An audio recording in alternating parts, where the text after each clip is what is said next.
Nietzsche and his century. Oswald Spengler, B. 108 Nietzsche, 5,404 words. An address delivered on the 15th of October, 1924, Nietzsche's 80th birthday, at the Nietzsche Archive, Weimar. Looking back at the 19th century and letting its great men pass before the mind's eye, we can observe an amazing thing about the figure of Friedrich Nietzsche, something that was hardly noticeable in his own time. All the other outstanding personages, including Wagner, Strindberg, and Tolstoy, reflect to a certain degree the color and shape of those years. Each of them was somehow bound up with the shallow optimism of the progress mongers, with their social ethics and utilitarianism, their philosophy of matter and energy, pragmatism, and adaptation. Each of them made sacrifice after sacrifice to the spirit of the time.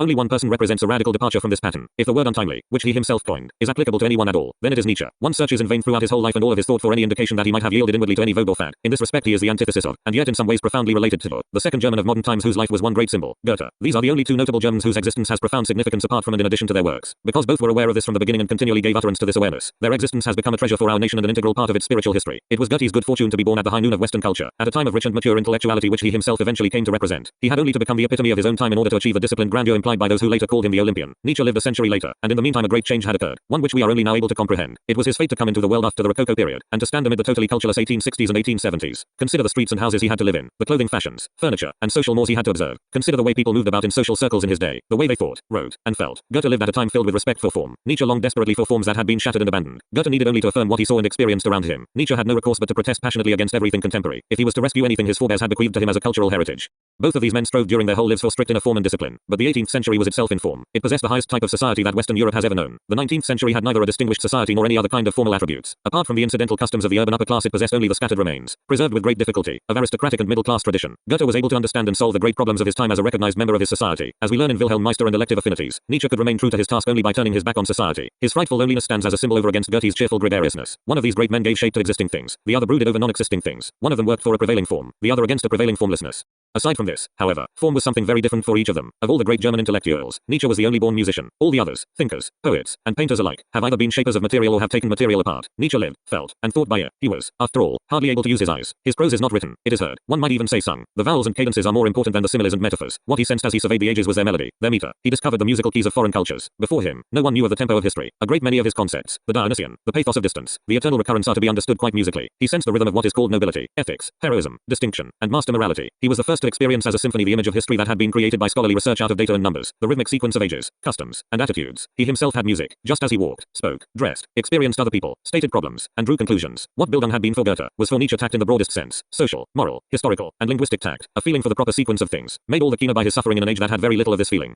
Like Zarathustra, Goethe's Tasso was born of suffering, but Tasso succumbed to a feeling of weakness when challenged by a contemporary world which he loved and which he regarded as superior to himself. Zarathustra abhorred the contemporary world, and fled from it to distant worlds of the past and future, the inability to feel at home in one's own time. That is a German curse. Because of the guilt of our past we came into bloom too late and too suddenly. Beginning with Klopstock and Lessing, we had to cover in 80 years a distance for which other nations had centuries. For this reason we never developed a formal inner tradition or a distinguished society that could act as guardian of such a tradition. We borrowed forms, motifs, problems, and solutions from all sides and struggled with them, whereas others grew up with them and in them. Our end was implicit in our beginning. Heinrich von Kleist discovered, he was the first to do so, the problematics of Ibsen at the same time that he strove to emulate Shakespeare. This tragic state of affairs produced in Germany a series of outstanding artistic personalities at a time when England and France had already gone over to producing literati art and thought as a profession rather than a destiny. But it also caused the fragmentation and frustration expressed in much of our art, the thwarting of final aims and artistic thoroughness. Today we use the terms classical and romantic to denote the antithesis that appeared around 1800 everywhere in Western Europe, literary Petersburg included. Goethe was a classic to the same extent that Nietzsche was a romantic, but these words merely designate the predominant hues in their essential natures. Each of them also possessed the other potentiality, which at times urged its way to the foreground. Goethe, whose Faust monologues and West Eastern divan are high points of romantic sensibility, strove at all times to confine this urge for distance and boundlessness within clear and strict traditional forms.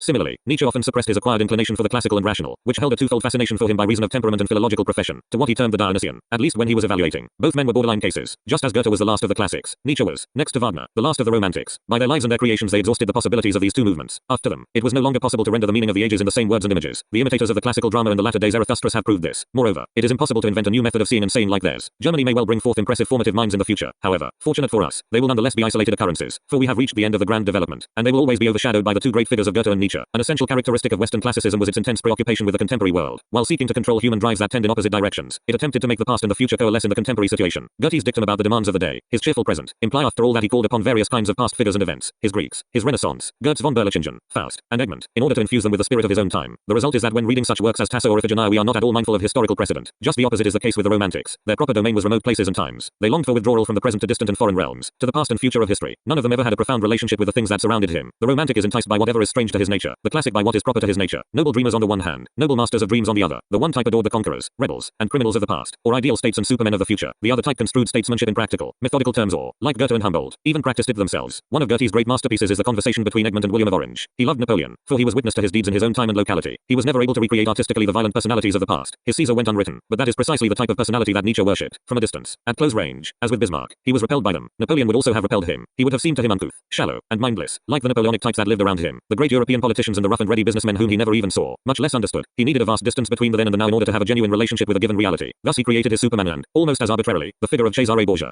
These two tendencies are tragically present in the most recent German history. Bismarck was a classic of politics. He based his calculations entirely on things that existed, things he could see and manipulate. The fanatical patriots neither loved nor understood him until his creative work appeared as a finished product, until he could be romantically transfigured as a mythic personage. The old man of the Saxon forests, on the other hand, Ludwig II of Bavaria, who perished as a romantic and who never created or even could have created anything of enduring value, actually received this kind of love without returning it, not only from the people at large, but also from artists and thinkers who should have looked more closely. Kleist is regarded in Germany with, at best, a reluctant admiration that is tantamount to rejection, particularly in those instances where he succeeded in overcoming his own romantic nature. He is inwardly quite remote from most Germans, unlike Nietzsche, whose nature and destiny were in many ways similar to the Bavarian kings, and who is instinctively honored even by those who have never read him. Nietzsche's longing for remoteness also explains his aristocratic taste, which was that of a completely lonely and visionary personality. Like the Ossian-type romanticism that originated in Scotland, the early classicism of the 18th century began on the Thames and was later taken across to the continent. It is impossible to consider it apart from the rationalism of the same period. The classicists engaged in the act of creativity consciously and deliberately. They replaced free imagination with knowledge, at times even with scholarly erudition. They understood the Greeks, the Renaissance, and inevitably also the world of contemporary active affairs. These English classicists, all of them of high social standing, helped create liberalism as a philosophy of life as it was understood by Frederick the Great and his century. The deliberate ignoring of distinctions that were known to exist in the practical life but were in any case not considered as obstacles. The rational preoccupation with matters of public opinion that could neither be gotten rid of nor hushed up, but that somehow had to be rendered harmless. This upper-class classicism gave rise to English democracy, a superior form of tactics, not a codified political program. It was based on the long and intensive experience of a social stratum that habitually dealt with real and practicable possibilities, and that was therefore never in danger of losing its essential congeniality. Goethe, who was also conscious of his social rank, was never an aristocrat in the passionate, theoretical sense, unlike Nietzsche, who lacked the habituation to regular practical experience. Nietzsche never really became familiar with the democracy of his time in all its strength and weakness. To be sure, he rebelled against the herd instinct with the wrath of his extremely sensitive soul, but the chief cause of his anger was to be found somewhere in the historical past. He was doubtless the first to demonstrate in such radical fashion how in all cultures and epochs of the past the masses count for nothing, that they suffer from history but do not create it, that they are at all times the pawns and victims of the personal will of individuals and classes born to be rulers. People had sensed this often enough before, but Nietzsche was the first to destroy the traditional image of humanity as progress toward the solution of ideal problems through the agency of its leaders. Herein lies the immense difference between the historiography of an Eber or a rank, which as an idea was likewise of romantic origin, and Nietzsche's method of historical vision. His way of looking into the soul of past epochs and peoples overcame the mere pragmatic structure of facts and events, yet such a technique required detachment. English classicism, which produced the first modern historian of Greece and George Grote, a businessman and practical politician, was quite exclusively the affair of higher society. It ennobled the Greeks by regarding them as peers, by presenting them in the truest sense of the word as distinguished, cultivated, intellectually refined human beings who at all times acted in good taste, even Homer and Pindar, poets whom the English school of classical philology was the first to prefer over Horace and Virgil.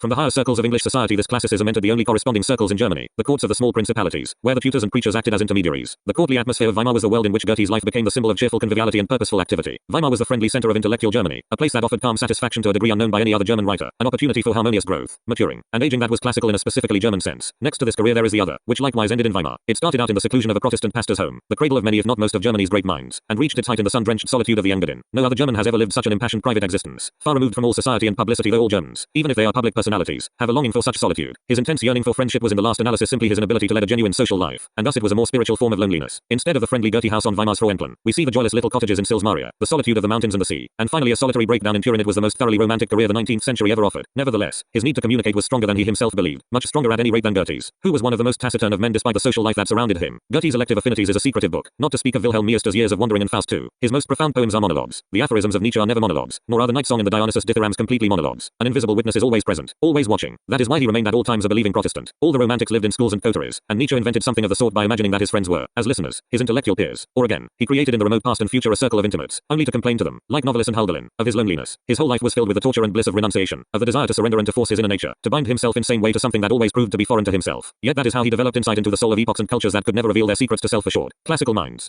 This organic pessimism of his being explains the works and the sequence in which they appeared. We who were not able to experience the great flourishing of materialism in the mid-19th century should never cease to be amazed at the audacity that went into the writing. At such a tender age and contrary to the opinions of contemporary philological scholarship, of the birth of tragedy, the famous antithesis of Apollo and Dionysus contains much more than even today's average reader can comprehend. The most significant thing about that essay was not that its author discovered an inner conflict in classical Greece, the Greece that had been the purest manifestation of humanity for all others except perhaps Bachofen and Burckhardt. More important still was that even at that age he possessed a superior vision that allowed him to peer into the heart of whole cultures as if they were organic, living individuals. We need only read Mommsen and Curtius to notice the tremendous difference. The others regarded Greece simply as the sum of conditions and events occurring within a certain span of time and space. Our present-day method of looking at history owes its origin, but not its depth, to Romanticism. In Nietzsche's day, history, as far as Greece and Rome were concerned, was little more than applied philology, and as far as the Western peoples were concerned, little more than applied archival research. It invented the idea that history began with written records. The liberation from this view came out of the spirit of music. Nietzsche the musician invented the art of feeling one's way into the style and rhythm of foreign cultures, aside from and often in contradiction to the written documents. But what did written documents matter anyway? With the word Dionysus, Nietzsche discovered what the archaeologists eventually brought to light 30 years later, the underworld and the undersoul of classical culture, and ultimately the spiritual force that underlies all of history. Historical description had become the psychology of history. The 18th century and classicism, including Goethe, believed in culture a single, true, mental and moral culture as the task of a unified humanity. From the very beginning, Nietzsche spoke quite unforcedly of cultures as of natural phenomena that simply began at a certain time and place, without reason or goal or whatever an all-too-human interpretation might wish to make of it. At a certain time, the point was made clear from the very first time in Nietzsche's book that all of these cultures, truths, arts, and attitudes are peculiar to a mode of existence that makes its appearance at one certain time and then disappears for good. The idea that every historical fact is the expression of a spiritual stimulus, that cultures, epochs, estates, and races have a soul like that of individuals. This was such a great step forward in historical depth analysis that even the author himself was at the time not aware of its full implications. However, one of the things the romantic yearns for is to escape from himself. This yearning, together with the great misfortune of having been born in that particular period in history, caused Nietzsche to serve as a herald for the most banal form of realism in his second book, Human, All Too Human. These were the years when Western rationalism, after abandoning its glorious beginnings with Rousseau, Voltaire, and Lessing, ended as a farce. Darwin's theories, together with a new faith in matter and energy, became the religion of the big cities. The soul was regarded as a chemical process involving proteins, and the meaning of the universe boiled down to the social ethics of enlightened Philistines. Not a single fiber of Nietzsche's being was party to these developments. He had already given vent to his disgust in the first of his untimely meditations, but the scholar in him envied Chamfort and Vauvenargues and their light-hearted and somewhat cynical manner of treating serious topics in the style of the Grand Monde. The artist and enthusiast in him was perplexed by the massive sobriety of an Eugen During, which he mistook for true greatness. Priestly character that he was, he proceeded to unmask religion as prejudice. Now the goal of life was knowledge, and the goal of history became for him the development of intelligence. He said this in a tone of ridicule that served to heighten his own passion, precisely because it hurt to do so, and because he suffered from the unrealizable longing to create in the midst of his own time a seductive picture of the future that would contrast with everything he was born into. While the ecstatic utilitarianism of the Darwinian school was extremely remote from his way of thinking, he took from it certain secret revelations that no true Darwinist ever dreamed of. In the dawn of day and the gay science there appeared, in addition to a way of looking at things that was meant to be prosaic and even scornful, another technique of examining the world, a restrained, quiet, admiring attitude that penetrated deeper than any mere realist could ever hope to achieve. Who, before Nietzsche, had ever spoken in the same way of the soul of an age, an estate, a profession, of the priest and the hero, or of man and woman? Who had ever been able to summarize the psychology of whole centuries in an almost metaphysical formula? Who had ever postulated in history, rather than facts and eternal truths, the types of heroic suffering, visionary, strong, and diseased life as the actual substance of events as they happen?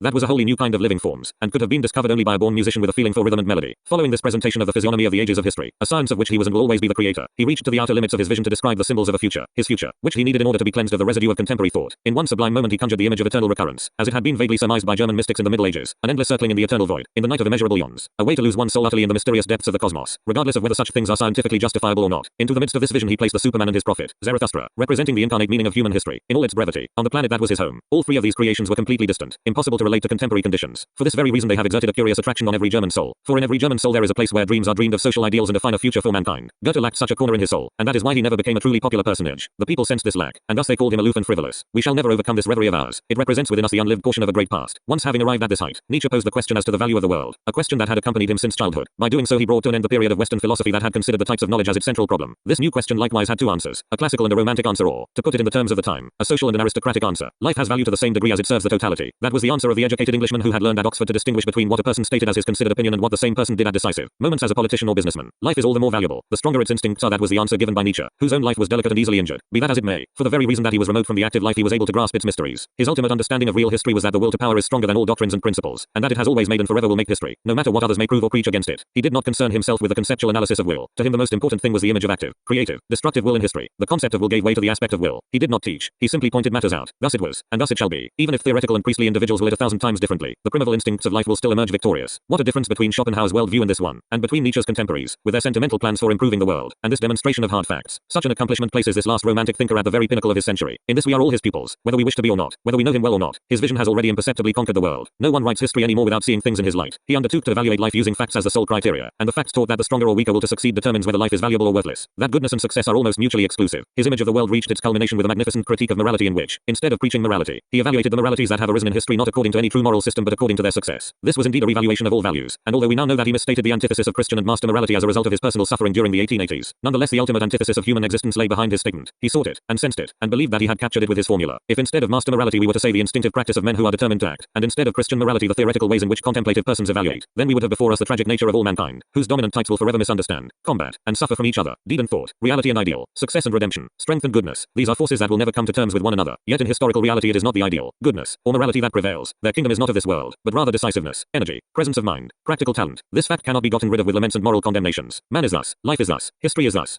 Precisely because all action was foreign to him, because he knew only how to think, Nietzsche understood the fundamental essence of the active life better than any great active personality in the world. But the more he understood, the more shyly he withdrew from contact with action. In this way his romantic destiny reached fulfillment. Under the force of these last insights, the final stage of his career took shape in strict contrast to that of Goethe, who was not foreign to action but who regarded his true calling as poetry, and therefore restrained his actions cheerfully. Goethe, the privy councillor and minister, the celebrated focal point of European intellect, was able to confess during his last year of life, in the final act of his Faust, that he looked upon his life as having attained fulfillment. Tarry now, thou art so fair, that is a phrase expressive of the most blissful satiety, spoken at the moment when the active physical work is completed under Faust's command, to endure now and forevermore. It was the great and final symbol of the classicism to which this life had been dedicated, and which led from the controlled cultural education of the 18th century to the controlled exercise of personal talent of the 19th. Yet one cannot create distance, one can only proclaim it. Just as Faust's death brought a classical career to an end, the mind of the loneliest of wanderers vanished with a curse upon his age during those mysterious days in Turin, when he watched the last mists disappear from his image of the world and the highest peaks come ever clear into view. This puzzling final episode of his life is the very reason Nietzsche's existence has had the stronger influence on the world ever since. Goethe's life was a full life, and that means that it brought something to completion. Countless Germans will honor Goethe, live with him, and seek his support, but he can never transform them. Nietzsche's effect is a transformation, for the melody of his vision did not end with his death. The romantic attitude is eternal, though its form may at times be unified and complete. Its thought never is. It will always conquer new areas, either destroying them or changing them radically. Nietzsche's type of vision will pass on to new friends and enemies, and these in turn will hand it down to other followers and adversaries. Even if someday no one reads his works any longer, his vision will endure and be creative.